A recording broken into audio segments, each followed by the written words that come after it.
As Jerry and Esther are traveling about, they are using navigational systems. You may be too. They have 4 different ones in 4 different vehicles now. Garmin is their new all-time favorite. But all of them are based upon the same principle of 2 points of relativity. The system knows where you are, and you program in where you want to go, and then it designs a route and gives it to you verbally and visually to get you from where you are to where you want to be. Magellan never ever says to them, "What in the world are you doing there?" Or, "You've been there far too long, now I'm not going to tell you." Or, "You missed your window. The route was planned for you and you didn't take it, and now it's just too late. You're stuck there forever." Magellan never says to them, "You are in an unworthy place. See if you can't move to a more worthy place, and then we'll talk to you." In other words, it's just straightforward. Where am I in relationship to where I want to be? And the system just gives new information. Constant new information. You have a guidance system within you that operates on the same principle of 2 points of vibrational relativity. But in order to understand your guidance system, first you must understand that you are non-physical energy eternally. And that part of you is the strongest vibrational aspect of you, far greater than who you are in this physical body. That's that old, wise culmination of all that you have become. That's God force. That's source energy. And that's the non-physical part of you, and it is pulsing constantly with a signal that is undeniable. Now, the other signal is you here in your physical body. An extension of that non-physical energy. A portion of that consciousness is here in this physical body. And those 2 points of vibrations, the physical you and the non-physical you, are vibrationally playing off of one another constantly.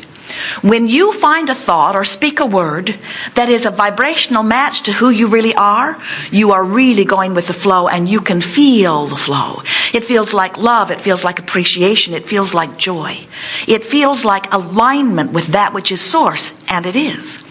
But when you find hate or rage, or those feelings of fear or depression that feel like disempowerment, or not so bad feeling ones like frustration and overwhelmment, any of those emotions that feel what you describe as negative emotions, every single time are indicating to you that whatever it is you're focused upon right now, that you're beating the drum of, that you've got a vibration within you activated about, has got you running cross current of your stream. In other words, your stream is calling you this way and you're trying to go this way, and you're feeling the tug of war. That's what negative emotion is. So positive emotion is going with the flow, negative emotion is going against the flow. So then our physical friends say, "Oh, well, if that's true, Abraham, then it would behoove me to stay up here in these high-flying, good-feeling emotions. I should be in love and appreciation all the time." And we say, "It's nicer when you're there." But we don't want to say you should be there all the time, because you came deliberately into this physical environment to explore contrast in order to give birth to new desires. And when you're knowing what you don't want, that's when you're most clearly knowing what you do want. But while you're knowing what you don't want, you're not feeling that good. So what we really want you to get from this is not that we are asking you to work your way up this emotional scale where you are abiding only in joy and appreciation, although we want that for you. That feels best of all to you. What we really, really are asking of you is that you just have a sense of whether you're pointed against the current or with the flow, against the flow or with the flow. Sometimes as we talk about this emotional guidance scale, and we talk about how on the end that feels lovely, appreciation and love and joy and passion, there is your perspective or your perception of utter empowerment. On the other end of the scale that feels so awful, where fear and depression are the dominant vibrations all the way to the end, that is your perspective or your perception of complete disempowerment. And we want you to realize that there is something in between. In other words, many more words than we could offer if we spoke all day about the various places that you might be hanging out temporarily or even longer along this emotional scale. While of course it feels better to feel the best and it feels terrible to feel the worst, what we want you to hear from us today is that since this stream is going, in the moment that you just stop pushing this way, Just let go of your oars. That's all you have to do. The stream will turn you and begin to carry you. And that is the moment of relief. And that moment of relief is all you're looking for. You could be close to appreciation and turn into relief. You could be in frustration, overwhelmment, and turn and find relief. You could be in anger or revenge and turn and find relief. You could be in absolute fear or despair and turn and find relief. And it's that relief factor we want you to find, because the stream, once you get turned, will take care of everything else. From your point of view, no matter where you are, no matter what you're doing, no matter who you're interacting with, if you will understand that where you stand right now, you really only have two choices: worse or better. Worse or better. Relief or not relief. That's all you have to pay attention to. What thought feels better? What thought feels better? Sometimes no thought feels better. Sometimes putting your brain on pause is the relief you need to turn your boat. Sometimes meditation is the relief you need to turn your boat. Sometimes taking a nap and then waking up with a new vantage point is the relief you need to turn your boat. Sometimes taking a day off is the relief you need to turn your boat. Sometimes making love. Sometimes going to the beach. Sometimes eating chocolate pudding. In other words, you get to choose, but it is your work to find that point, that turning point of relief. And we want you to understand that if you are really doing your job as a deliberate creator, you've got 1,000 or 2,000 or 3,000 or more turning points going on every day, where you are aware that you could find a thought that feels better, or you could find a thought that feels a little less bad. And we think that some of you who have been listening to us for a while think that Abraham's going to give you an A if you get all the way up here in this emotional scale, and that if you're lurking down here around fear and despair, that you're not getting a good grade in this class on deliberate creating. And we say, just relax and turn and we'll give you an A. Because that is the effort. That is the only effort. And stop making judgment about whether down here is worse and up here is better. Just turn and let the current take you.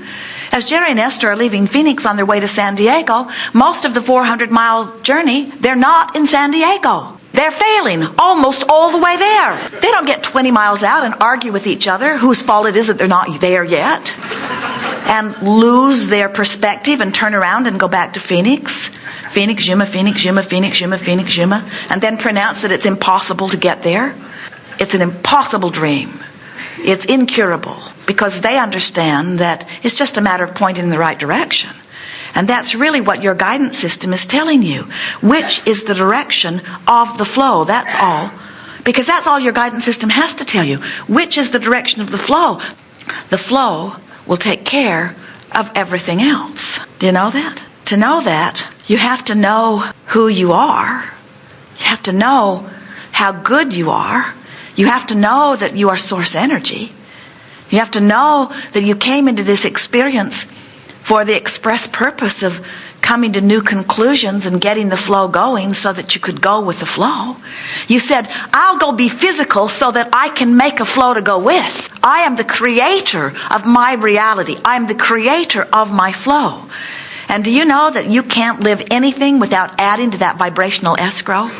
When we peer into your individual vibrational escrows, the amount of dollars and resources and flexibility and vitality and clarity and physical wondrous things of all manner that we see in your vibrational escrow make our heart sing on your behalf. And as we stand there in the middle of your vibrational escrow, basking in exhilaration of what you have created through all that you've lived and that which you have added just now today, with that argument you had with someone, or with that appreciation that you had of something.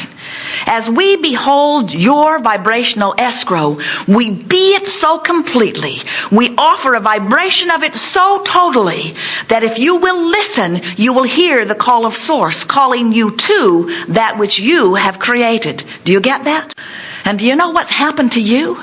You are the end product of generations of physical beings and God Source who have got your energy moving so very, very fast that you must work harder to keep up with it. But we want to say that in a better way. You must not work so hard against it.